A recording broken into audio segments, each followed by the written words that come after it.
Sweet.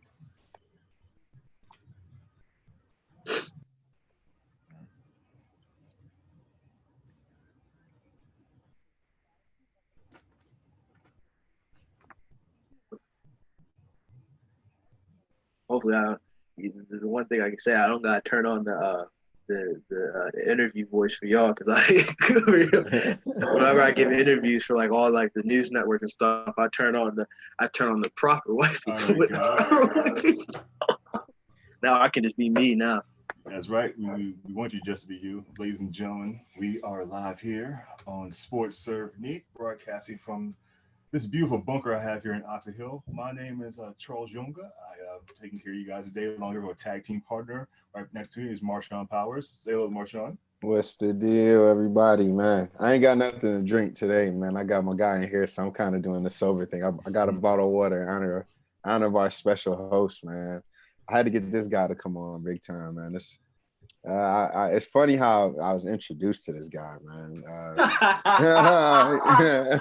I was introduced to him by my roommate, man. He came in. I was like, man, who is this big buff football player sitting in the living room? Come to find out, this guy don't even play football. He plays baseball. But man, like, yeah, when I say one of the most level-headed, one of the most down-to-earth, man, people you would meet, but on the field, I mean, on the diamond, it's something totally different. Like, man, I'm gonna let him tell you guys what he ate, man, after a 3-game losing streak, man. I remember I inboxed you about it. You told me you was eating something, and you hit 2 homers the next day.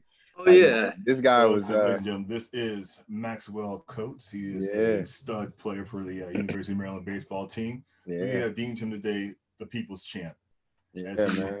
he is a very extraordinary young man, and so we're glad to have him here on the show to talk a little bit about his story, talk about what's going on in his world when it comes to baseball and being a For college sure. student and being on lock with this coronavirus pandemic. So first things first, introduce yourself to everybody who doesn't know you, Maxwell. Let's see. Maxwell Costas. I don't really know, man. Dude, man. I'm just trying to pass my classes like everybody else, you know. Like, Hey man, to him, man, to us, man, Maxwell is just a down to earth guy, man. Just chill, average man. To walk around like the average Joe, man. But this dude, man, few accolades I had to put out there, man. Max, man, I ain't gonna just let you sit up here like nobody, man. I mean, this dude was the Big Ten Freshman of the Year for baseball last year. Big Facts. Ten first team. Hey man, this is the only time he'll get a pass. Hey, Maryland gets a pass, man. He beat up on my Buckeyes, man. my Destroyed them, fault. My man. fault. Destroyed my Buckeyes, man. And was a preseason All-American before, this natural disaster happened with everybody, But we're not gonna get into all of that, man. We kind of just wanted to let Max, chill today, man. Talk a little bit about baseball, but talk about who Max is, the guy from Baltimore, even though he went to a really good school in Baltimore, we want to know, his journey and, how he's trying to get to the next level. Sounds good to me, man. Yeah, man. Uh, First, Max, talk about your high school, the Gilman School up there in Baltimore.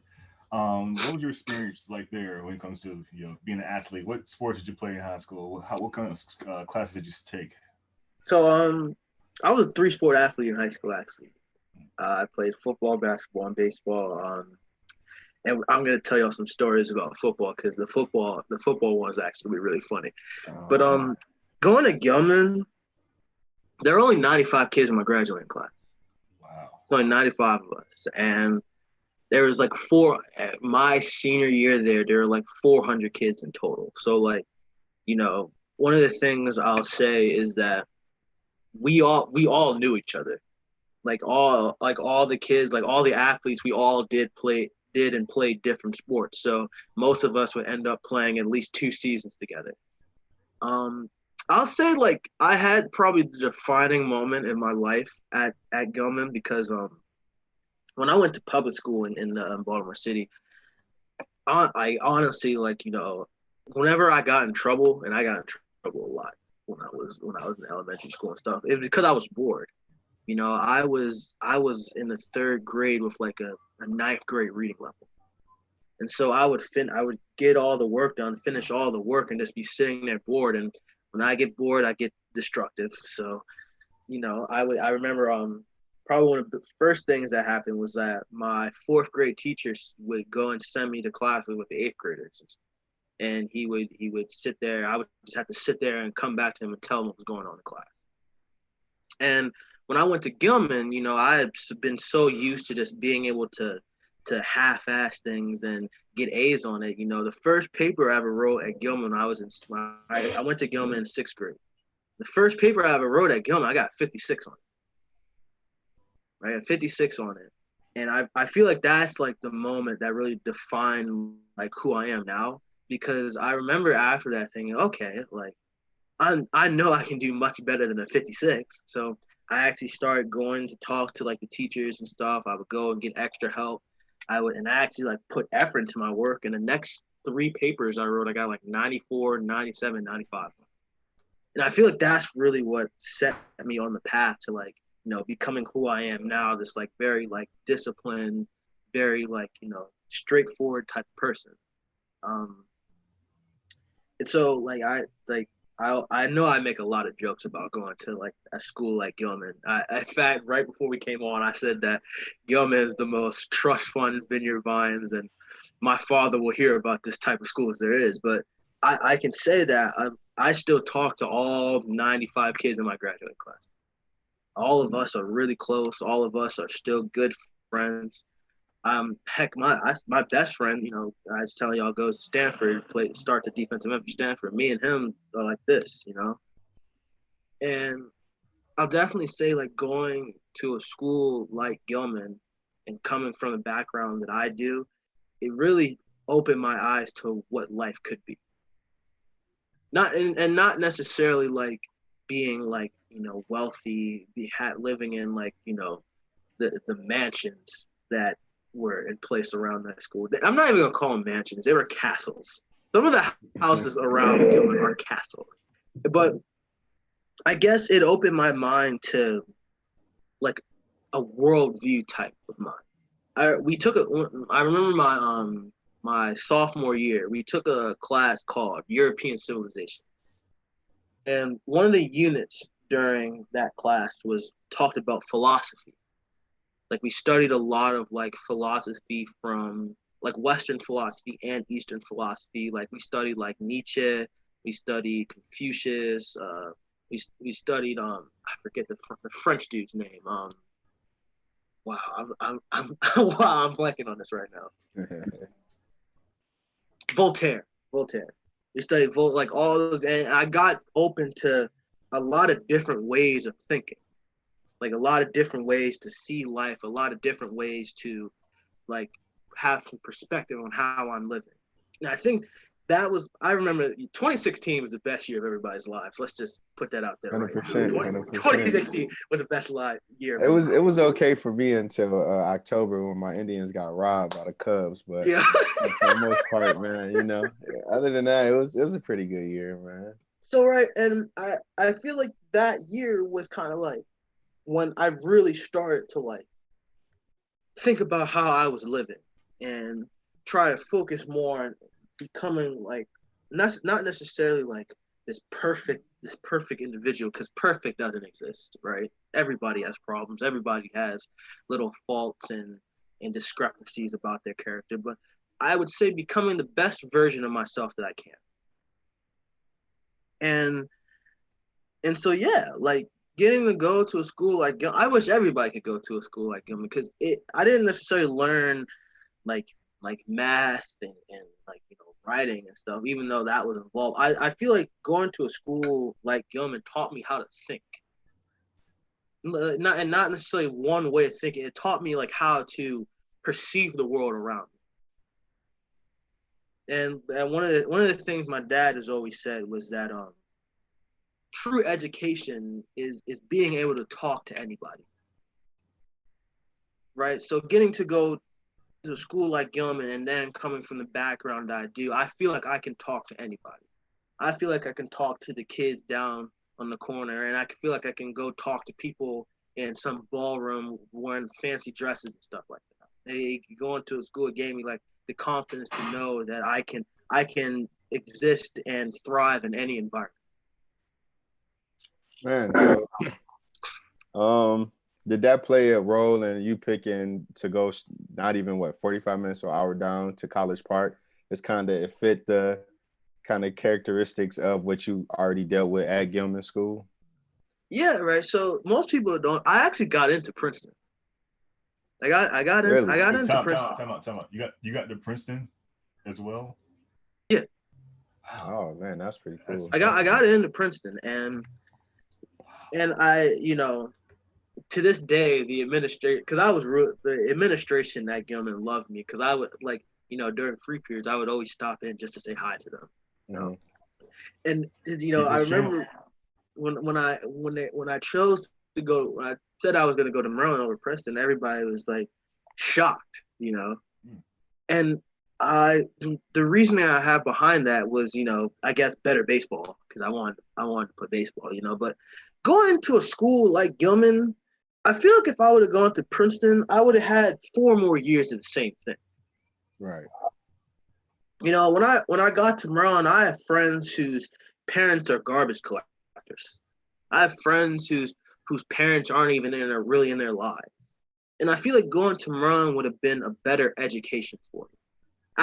After spending 6, 7, 8, 9, 10, 11, 12, 7 years at a school where most kids' parents have good jobs, they all come from 2-parent households. Going to a school like Maryland, where 40,000 students, you're gonna get. I like to think Maryland is a microcosm of the real world. Mm-hmm. Right? You're gonna get people from all walks of life at Maryland. So I feel like Maryland was gonna be a better education for me. Man, it's kind of feels the same to how I chose Maryland.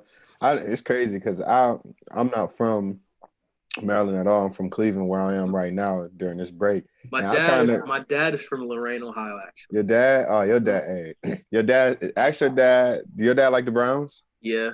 Man, your dad. He's a good guy. He's a good guy then. Tell your dad, don't worry, man. We're gonna win a Super Bowl. We're gonna win a Super Bowl in the next 5 years, man. We're gonna be all right. We're gonna be all right.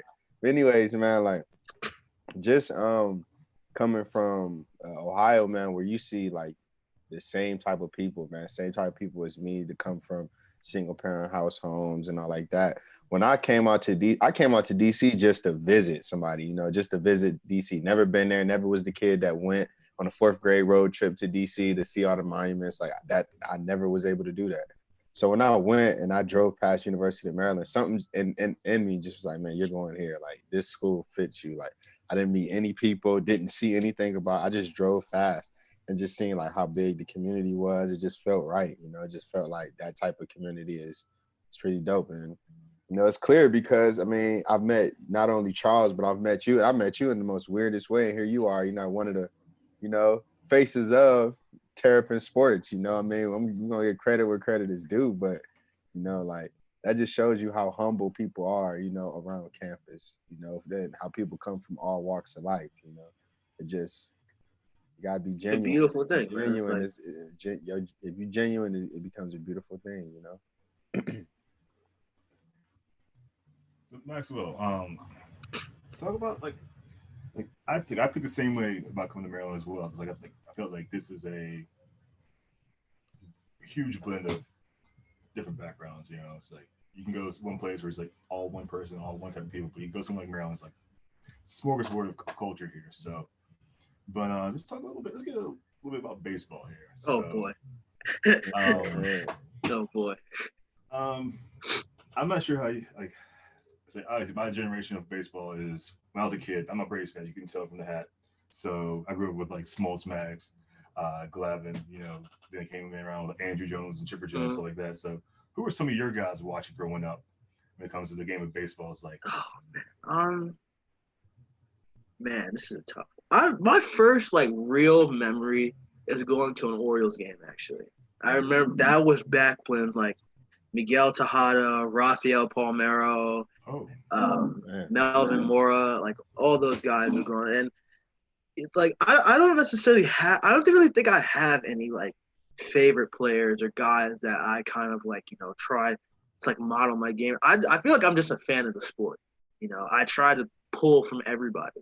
Like even pitchers, like Marcus Stroman. Marcus Stroman has the best attitude of he'll strike to my out and go strutting around the mound and stuff.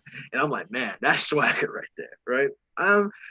But my first like real memory is of like baseball, of like watching a baseball game with my mom, dad, and older brother and stuff. And I guess, you know, I guess it was always meant to be, really, like, because that's my first memory. And I was good at football. I was good at basketball, but like baseball was just different for me.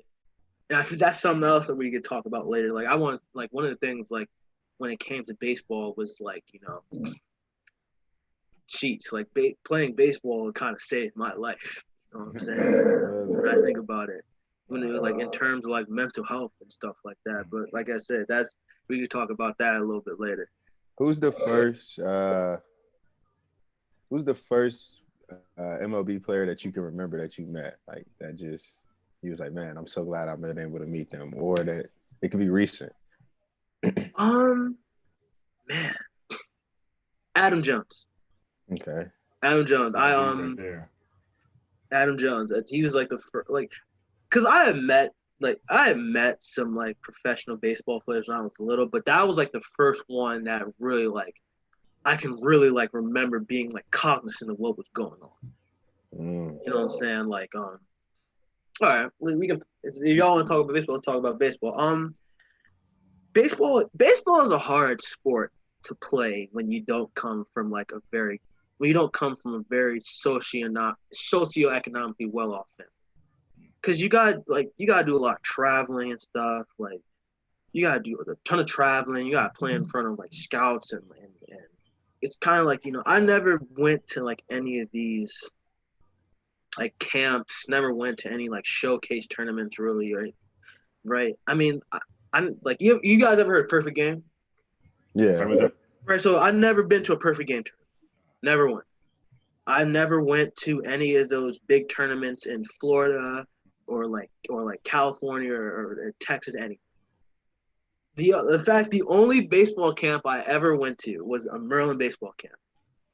That's the only one I ever went to. I went to one, and after that, and I got offered after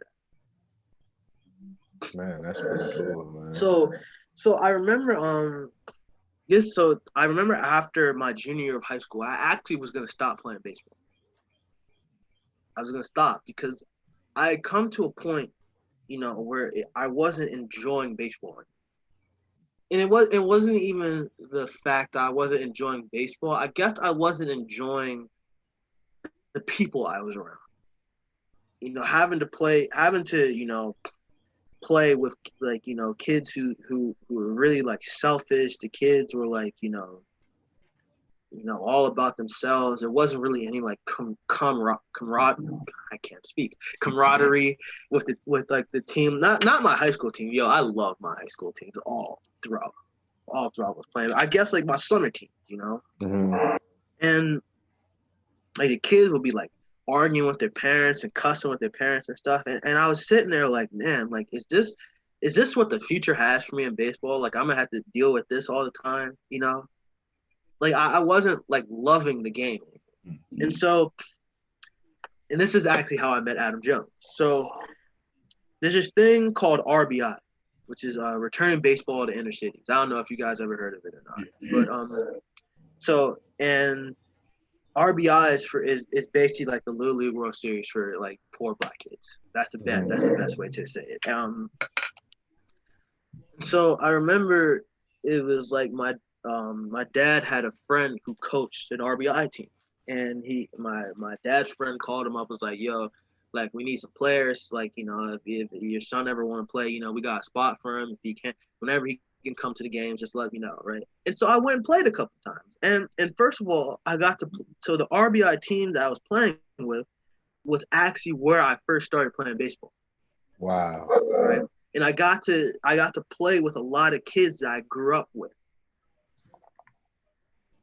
I got to play with a lot of kids that I grew up with, and we were playing on fields where there was like grass and the infield dirt and stuff. And you didn't get no artificial turf. And some of the kids, like this was like this is like their first time playing baseball and stuff, But it was it's funny because there's the anniversary for The Sandlot is actually today, right? And the movie The Sandlot is today, right? And it was kind of like that to me, like going back to like playing with your friends, just enjoying playing.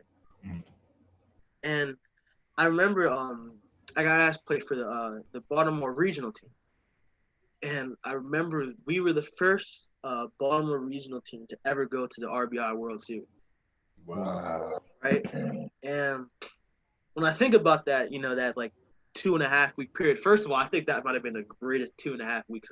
I went like 23 for 25 in those 2 weeks, that 2.5. That was the greatest hitting period of my life. How many homers did you have? I hit like 7. There was 7 in that 2.5 week period. Like, it was ridiculous. But what I was saying, what the thing I think changed me was when we went to the RBI. It was actually in Cincinnati. It was in Cincinnati, Ohio. We got to play on the Cincinnati Reds field. We got to play at Louisville's field, all of that. And most of the games were like at 9 a.m., like 9 a.m., 11 a.m. games. So we were all finished by like 3, and we had the rest of the day to ourselves. And so we got to sit around in the cafeteria. Like there were teams from. There's a team from Texas. There's a team from Chicago. There's a team from Florida. There's a team from Japan, Hawaii, New Jersey, and we would all just sit around, just like cracking jokes for hours after games, right? And all these kids came from backgrounds like I did, and I remember like being there, like, and just like enjoying baseball again. Finally enjoying baseball again. And I remember I still talk to the coaches for RBI regional team to this day. And every time I talk to them, I thank them for helping me love baseball. Because I saw wow, like this is something that should bring people together. All sports should be, you know what I'm saying? Yeah. Right, and so to this day, like if I'd never played RBI, I probably wouldn't be playing baseball. Man, so it seemed like RBI made a big difference on your life. Oh, huge! In fact, I'm probably gonna call my RBI coaches and just thank them again for making me play baseball. You need to, man. It's good to hear stories like that, man. I'm pretty sure this isn't going to be the last time we hear this RBI story. I'm gonna put this RBI story in the back of my mind, man. So when it comes out again, I'm like, man, you remember this story, Chuck, from a couple years ago when he was telling us about the RBI story? But man, so from the RBI, so I'm guessing you went from RBI Little League. You were still playing for Gilman, and then you went to Maryland. Yeah, I went to Maryland. So I see your older brother played for Maryland as well. Did the tradition of him playing for Maryland, did you follow in his footsteps? Did that play any role? Not really. My brother said he would have been happy wherever I went to school. Okay. But like Maryland was always like the best possible situation for me. It's 45 minutes from my house.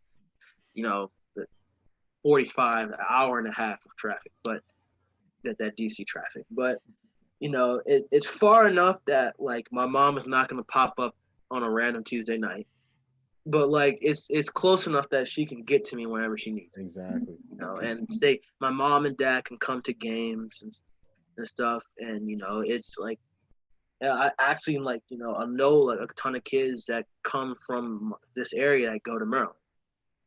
That's pretty. Yeah, I mean, it's crazy because you not only see it for baseball. I mean, let's look at it for basketball. We just had Stick Smith, and then you had Daryl Marcel, and then next year for women's basketball, they got a recruit coming in. What was it, Angel Reese? Who's one of the most. I've been watching her for like the past year and a half now. When I say this, like one of the most dominant players that Maryland is bringing in, like this girl is 6'2", 6'3", and plays like a guard.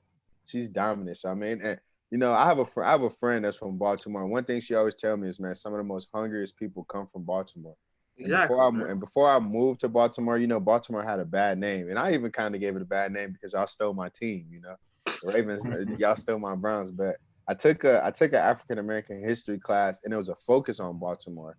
And when I understood like the certain things that Baltimore went through, like the the housing codes where, you know, if it was a street full of whites and a black person moved on that street, one or two things had to go. Either the whites all moved away or that black had to move off the street. You know, just seeing how Baltimore, you know, they're taking their slowly time to build the city up, you know. You know, for a city that won 2 Super Bowls, you would think that city would be more nicer than it is, and they're just taking their everlasting time, especially with blacks, you know. Like they make Baltimore look worse than, you know, what it is. And it's not that. I actually at first wouldn't go up to Baltimore, but now I don't mind it, man. Baltimore is pretty dope, man, if you go to the right spots, man. Better than PG.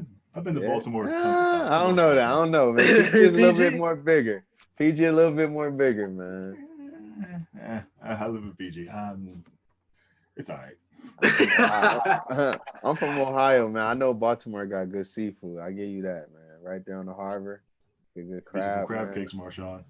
But man, you said you were a football player, man. I was curious to. Okay, this is funny. Man. So, what position did you play first? I was a defensive end, defensive lineman. Okay. Right. So this is why this is funny, right? The entirety of my high school career, my man Thomas, the one that goes to Stanford, he was trying to get me to play football, right? And I was like, I don't know, you know, because I was looking out there, I was like, wow, them kids is big, I might get hurt, right? But I remember like the summer before our senior year, he literally texted me. He was like, he was like, I will literally come and drag you out of bed to take you to the first day of football practice if you don't come. And I remember I was like, yeah, sure, fine, I'll go, right? And that morning, he texted me. He's like, I'm outside. And I walk outside.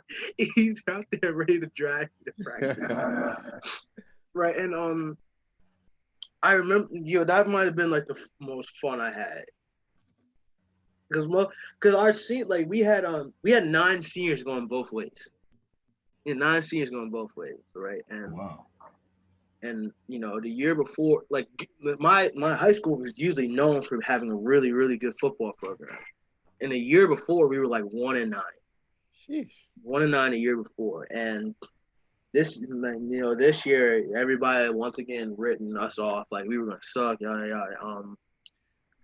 I'm gonna assume you guys have heard of St. Francis. I'm just gonna assume you guys have heard of St. Francis. At least that's where, isn't that where Angel Reese goes? She goes to St. Francis, right? Yeah. So their football team is like one of the top 5 teams in the country. And they play. Not to cut you off, man, but I was watching. It's funny you say that. I was watching ESPN, I want to say a couple weeks ago, and they were doing like the reruns for high school football. And I want to say St. Francis played some California team. Mater Dei. Yeah, Mater Dei. Yeah. They were doing a replay of that. Yeah. And man, that was a really good game. That was a really good game. So actually, the coach at St. Francis now used to coach at Gilman. Right? And most of the recruits that would have come to Gilman are going to St. Francis now.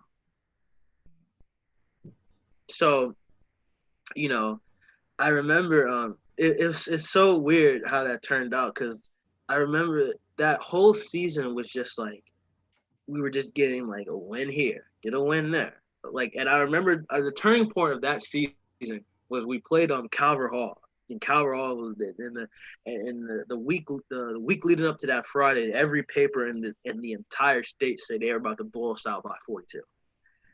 And that was our only Friday home game of the year. Because Gilman don't got lights.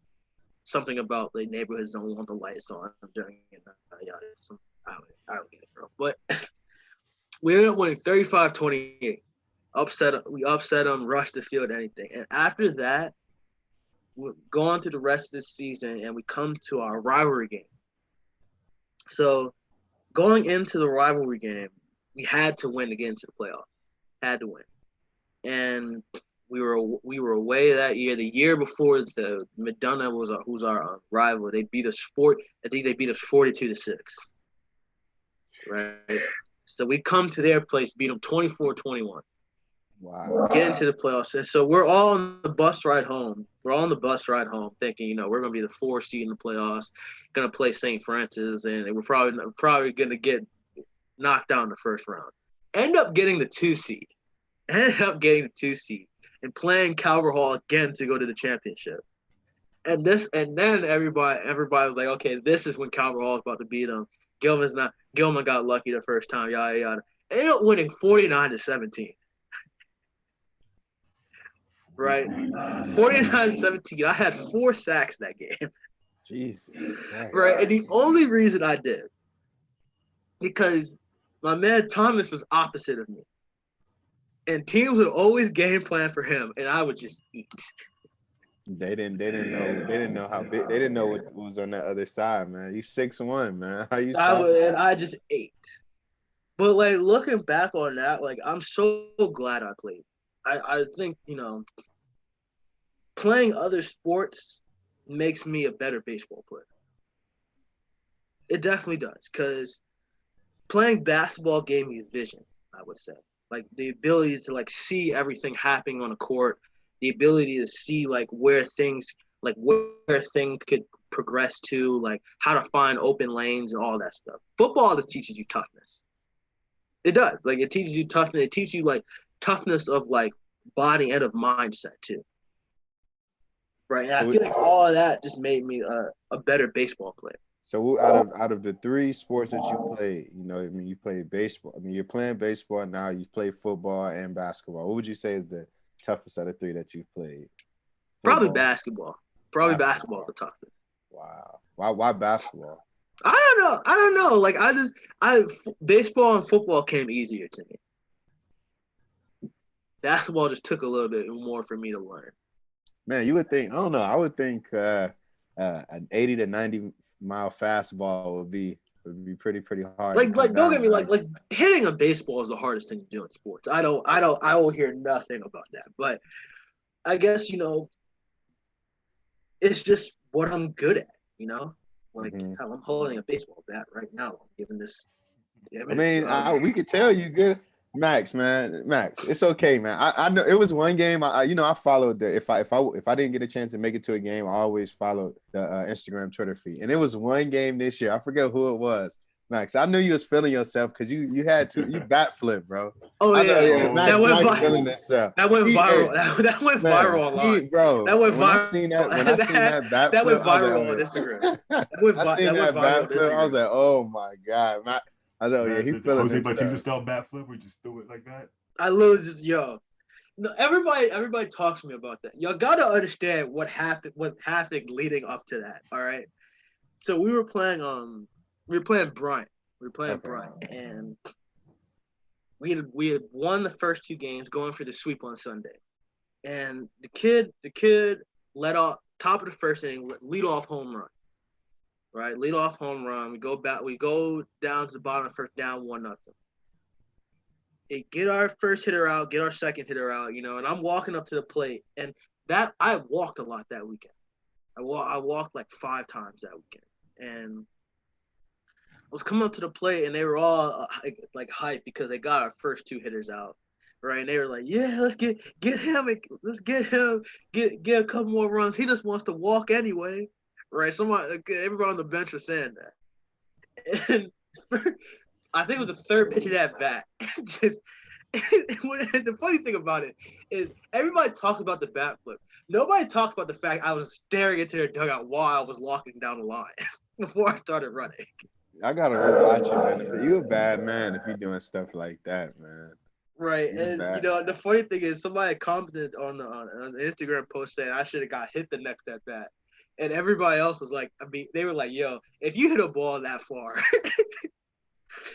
yo, I don't know why. I was just feeling myself after. I just knew that ball. I didn't feel anything when I hit it. I didn't feel anything. Like the ball was just on a line, just going. And I was like, yeah, that ball's gone. What's the furthest since you've been in College Park that you can say that you hit a ball? Like, have you sent one to maybe the dorms? Have you sent one to? Oh, wow. Look at your man's right here, man. Look at your man's right here, man. Like what? So I don't really know, actually. I don't know, like, cause I mean, we don't have any there's no like markers on our walls. Okay. So like I really don't know how far balls go, you know. So, but I feel like that one I hit right there, that might have been the farthest. That or the one against Rhode Island, one of those two. Man, that's pretty good, man. I'll continue to say, man, it sucked that what happened between the COVID-19, man. How it ended such a good season, man. Because it seemed like you were on the road, man. Where were you at? Like 5 homers. You were already 15 games in, already 4 or 5 homers, man. You were doing damage. So I hope that things continue to get better with the COVID-19 as far as sports and everything. I hope Exactly. that everybody gets the opportunity to do what they love to do, man. Hopefully you get the Exactly. opportunity to get out there, you do damage again. But here's my thing, if let's say you didn't play baseball, man, if you committed to football, man, let's say if you committed to football and you were a 3-star player, you get any place to go, where would you go? Are you allowed to say that, first of all? I have no idea. I would not even thought of. Probably Maryland. I probably could play. I could play at Maryland now. You could. So if you played, all right, let's change the question now. Because I mean, what was Maryland's record last year? 4-8. Something So like that. if they put you at DN, if Coach Locks put you at DN next year, could you what would your stat line be? Give us a stat line next year. If Max said, I'm gonna play 2 sports next year. Give us a projected stat line. I'd be the best defensive end in the Big Ten. I don't know what y'all talking about. Woo! I don't know what y'all talking about, bro. So I mean you could, in 1 year, Max, you could be a projected first round pick in MLB and NFL. If Coach Locks gave you an opportunity. That man Max. You call him Kyler Murray? You call him Kyler Murray? Hey man, he could be the defensive version of Kyler Murray, man. There's actually a kid on Penn State that plays football and baseball. Really? He's a wide receiver. He's a wide receiver and shortstop. Man, that's pretty. Makes sense. Two spots make sense. Mm-hmm. So why is it on the website they have you as an infielder or outfielder, but you're a first baseman, man? Tell them they got a. I played outfield a little bit my freshman year. Oh, you did? Mm-hmm. So what made eligibility? Was first base more of a comfort for the, or was it just like, hey, I'm gonna just go to first base? Was that more like? I'm utility player. Oh man, I can do a lot of things. Hey, you the can man, huh? He's the people's champ. Man. You do everything. I can do a lot of things, My dad trained me and my brother to be able to at least like do the bare minimums of a lot of things. Jack of all trades, right? Do you have a preferred position? Like, is there a position where you say, yo, this is where I feel like I play my I played third. I played third all the way growing up my entire life, so I'll probably say third base. Okay. But at the end of the day, I just want to play, so I could care less, really. Max say, I'm really not the type. I'm really not the type that's gonna be like, oh, I'm not playing my position. I might as well not play at all. Like, bro, I could care less. Like, I just want to play, man. All right, Max, let's switch up a little bit. Since you did say you're a psychology and a African American studies major at Maryland, what did you plan on doing with those that concentration of schoolwork? I want to do at least I want to do mental therapy one day. Mm-hmm. Okay, let's. I'll say that I've struggled with my mental health a lot growing up. Right. And I'll say it wasn't really until this year that I got it, like, I finally started addressing it. And I feel like much more genuinely happy as a person. Right. Sean probably knows about this a lot more because he like when me and him will always chill together and stand or something like that. I would always talk to him about stuff like this. For sure. Right. And I think, I'd always knew that like I wanted to do something to help people. And I think more specifically, like, I don't want people to feel like I feel. Like, I don't want people to like pretend they're happy, but like actually be like sad when they're by themselves, stuff like that. So I think, one of the things I learned, another thing I learned from going to Gilman, is your dream job should be whatever you would do for free. I would sit down and talk to people and help them out with their problems for free. Like I would sit down and just talk. I like talking to people. Sean knows. Sean will Whenever we probably tell see you each other that. in the Well, stand, we say the stamp and like 20 people will go by and know all to say hi to me. And Sean will look at me like, how you know all these people? I'll just be like, yeah, hey, I don't know, man. I talk to people, right? And I guess it kind of turned into mental health. Like being a psychology major is giving me the skills to understand how people think, why some people struggle with depression, why some people struggle with anxiety, how stress can be bad for our literal, like the people who are more stressed have a higher chance of getting sick because stress hurts our immune system. And I think why I want to minor in African American studies is kind of like I was saying before we went live is I feel like people don't talk about the mental health of kids who grow up around like gang violence, gun violence, drugs, who come from single parent households, who's one of their parents might be a drug addict and never around. They have to take care of their little brother or any of their siblings and stuff like that. Like, come on, that kid is not gonna be able to focus in class. He's not. Listen, and I feel like nobody ever really talks about that. I yeah, remember how come? I saw a video online of LeBron James's "I Promise" school, and the video was the counselor talking to a kid who him and his mom were homeless, and then they before the video they were saying the kid wasn't paying attention in class, the kid like wasn't like getting good grades and stuff, and once they finally addressed that problem, the kid started focusing more, his grades started going up, like that's kind of like what I would want to do. Like, because nobody, like, mental health is something I feel like is very stigmatized in the Black community as it is. And you know, no problem is going to get solved unless it gets addressed, first of all. Absolutely. It seems like, certain kids nowadays in the Black community, that's labeled as a problem child. They always want to say, oh, they're quickly to say either the child has ADHD, or they're quickly to bring up like their home living, where, they're missing a father figure or a motherly figure. Half the time it don't even be that, they just need some mentorship, instead of shoving pills or, disciplining them all the time. Oh, they need to be in jail. Like, no, some kids like myself, I didn't grow up with my father and my whole household. It was just me and my mom.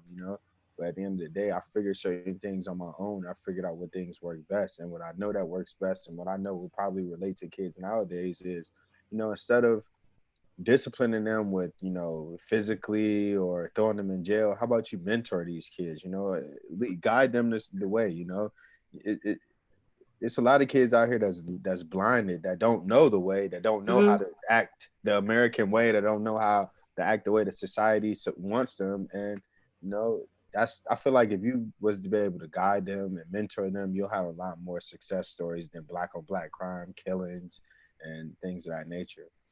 And even more so, I feel like when I got my mental health in order, I became a better baseball player. I stopped like, cause it'd be like, it was like I was living two different lives. When I was out with like people and on a baseball field or at a party or something, I was pretending to be Happy Max, like the one who's outgoing, talking to people, always smiling and stuff. But when I was like home alone, I would just be sad all the time. Like I'd just be depressed, like and one of the things that I came to realize is that like the more and more I try to be two different people, or at least pretend to be two different people, my true self, if this makes any sense, but it makes sense to me, so I'm sorry, y'all, but like the more I brought my two senses of self together and admitted to myself that I wasn't feeling good with who I was, the better I felt about myself, because I finally, like I said, I finally addressed that problem. And I feel like one of the reasons I did so well this year, and while I'm not really worried about, like, of course I want to be playing baseball right now, but like I'm not really worried about like having to hoping I can continue this when we get to play baseball. Mhm. Because I feel like I found something that I found a not necessarily a skill, but a mindset of just calmness. Like I feel calm as a person. I feel calm as a baseball player. I don't even know if you guys ever came to any games, but if you ever saw me at the plate, I'm just chilling. I don't feel stressed, and I don't feel stressed as a baseball player. And I You feel feel like relaxed, man. that's why I'm just relaxed now. And I feel like that's why I've come to a place where I can do as well as I was doing before the season got here. And even more so, I was doing when I was really in the thick of it, during the fall semester, during the last fall semester, I was getting C's in my classes and stuff. Cause I would go to class, but I just wouldn't pay attention. I'd be sitting there and just be passing by me. But now it's I can focus now, and I have straight A's now. That's what's up, man. That's big time, man. Being able to, you know, perform great in all aspects of your life, whether it's been on the diamond, in your classes, with your health, whether it's mental, physical, emotional, all of those. But in order to be a bona fide good player, you can't have an X next to anything. You can't be a good player on the field, but your mental is not together. I mean, we've seen that. I mean, Charles keeps up with baseball more than I do. I mean, there's plenty of times, Charles, you can name where there's a hell of a baseball player, but they're not right up here. And as soon as they get paid or something happens, and they go in the deep end. So, I mean, I call it having the Knobblocks, because I remember Chuck Knobloch was a all-star second baseman for the Twins and went to the Yankees, and then all of a sudden couldn't throw the ball from second base to first ever again. Something happened, so you get knob-blocked. So yeah, but you said you earlier your mental health, when your mental health got better, you became a better baseball player. Would you credit that to the RBI program? You said that's when you started feeling loving baseball again. Definitely, man. I feel like that period of was the beginning of me the beginning of understanding my mental health. I feel like that period was when I was okay, and I guess I've started to get the coattails of it when I first got to high school, but it wasn't until the summer after my freshman year of college, really, that where I was deep in depression, I would say. And I think it's kind of well, the only way to go is up now. And it's funny, and it's funny even though I was really depressed and really sad and stuff, when I was away for summer ball, I was ended up being the player of the year for the summer league I played. So even though one of the things I learned was being able to compartmentalize. I would wake up, be sad and stuff, but I'd be okay, at least I can go play baseball today. And as long as I told myself that I can make it through the day, I can make through this, I can do this, right? I can perform the best of my ability. Now that I'm actually feeling good about myself, again, I guess that's why I came to was able to perform the way I was doing before the season ended.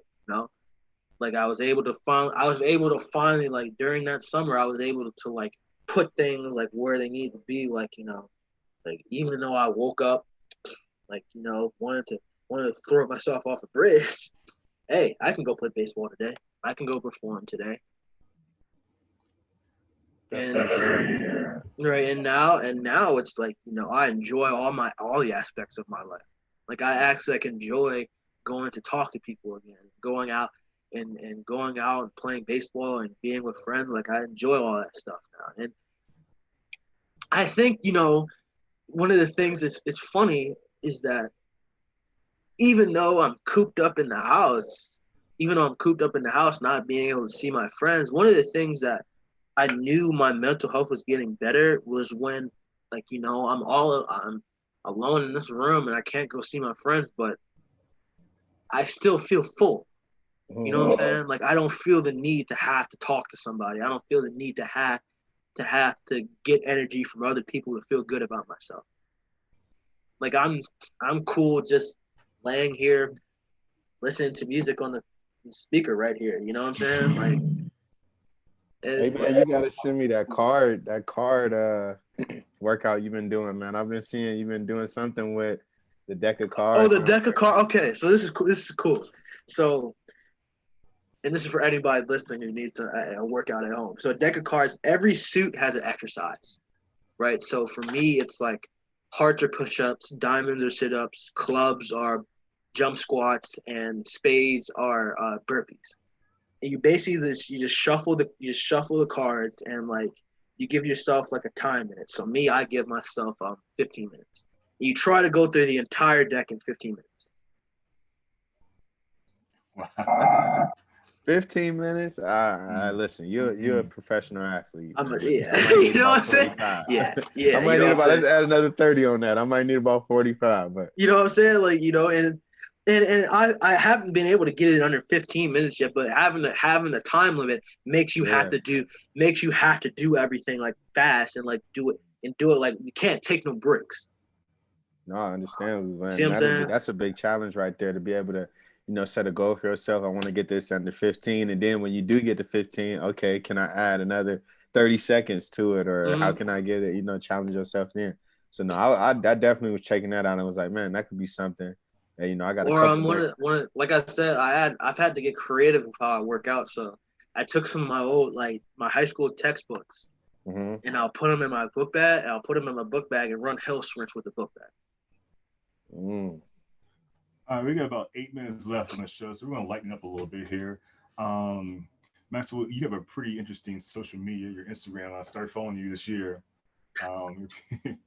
It's a must follow for everybody out there. Can you share a little your social media for everybody out there, please? Oh, it's Maxwell_Costas. It's basic. If you can see my name on the little Zoom thing right here, it's basically that with an underscore. Okay. And what ideas you have behind your Instagram? Like, what goes through your head when you think I should post this for Instagram? You know, just being me, I guess. Like, I've always, you know, I feel like Instagram and social media and stuff is a place for people to hide. And actually, one of the things that was really good for my mental health, I'm sorry to make this deep again, but one of the things that was really good for my mental health was understanding that people don't really show their true selves on social media. They only show the good parts of them. So if you think you're struggling or you see somebody down in Cancun holding a fruity drink with an umbrella, you know, that's not their entire lives. You know, even me, like, you know, so I've started posting like, you know, I started posting my favorite like TV shows. I post about baseball because I guess that's all my life is, you know. But that's actually the two pictures of me in the jacket right there. That's me and Thomas right there. That's my boy. That is my man right there. That's the big man on Stanford's campus, right there. That's the big man right there. But I've actually started posting my poetry online. Oh, really? How can people find that? A lot of people like it, you know.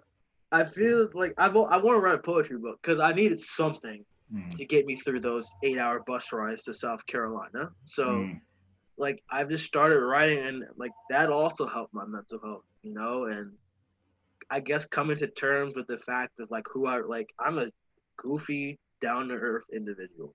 Like, you know, I'm not. What you see is really what you get. Like, I'm not gonna be out here like you're not gonna see me in like any like really like nice clothes, you know. I'm gonna show up in some sweatpants, a t-shirt, and some Vans. And what's up, dog? No, like, What's up, that's just dog? like that's you can be honest. That's really how it is. Like Yeah. if I'm probably wearing a jacket, some joggers, and the van, bro. Yo, so I got five. I'm gonna do this quick. It's gonna be like less than a minute. I got 5 quick questions, Maxwell. Give me your first answer that comes off your head. Five All right, quick here we questions. go. All right. What TV show you watching on Netflix right now? There's this new Nickelodeon show called Glitch Text, which is the best thing I've ever seen. It's Men in Black with video games. It's the coolest shit ever. All right. That's pretty cool. All right. Best stadium to play in the Big Ten outside of College Park. We were gonna play at Ohio State this year, so I thought that was gonna be cool. Honestly, Northwestern. Northwestern. Northwestern. The stadium is like really small, but it's a really like nice facility. Okay. Why'd you pick number 4? Number 4, I don't have a good answer for that. It was just a number. It was one of the numbers available, and I just picked it, bro.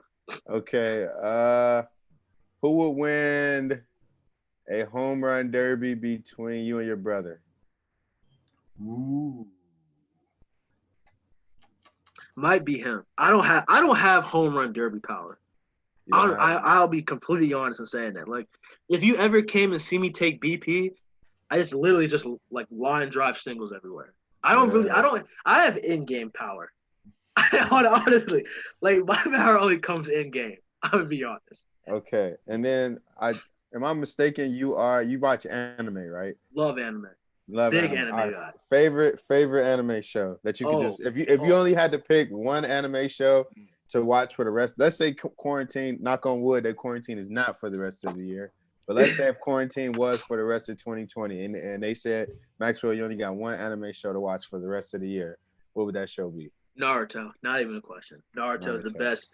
Naruto and Avatar: The Last Airbender are my 2 favorite shows ever. Like, it's not even. That's 1A and 1B. Man, that's dope. That's dope, man. Well, man, I definitely, Maxwell, again, man, I definitely appreciate you coming on the show, man. Not at all, bro. Again, like, man, we're gonna have to, man. This was a quick hour, man. So if you free again, I want to bring next time I come on, man. First time I ever talked. Well, first time we actually got to talk. I don't know if you remember. It was at the View, and it was you and Perez. His name, yeah. So next time, man, I definitely want to get him on, man. I remember he's from New York, man. I seen he was doing a little damage this year as well. So next time, man, we got to come back on, talk a little bit more baseball with you, man. Sounds good to me, man. Maxwell, whenever you guys want me on, man, I don't got nothing to do. you know, so it's. Like I said, ladies and gentlemen, this has been a Sports Serve Neat special edition here with Maxwell Costas. Is a star Maryland baseball player, first baseman and outfielder, along with my Hawk to my animal is Marshawn Powers. I am Charles Younger. This has been Sports Serve Neat, broadcasting on YouTube. I'm good, man. Thanks for having me.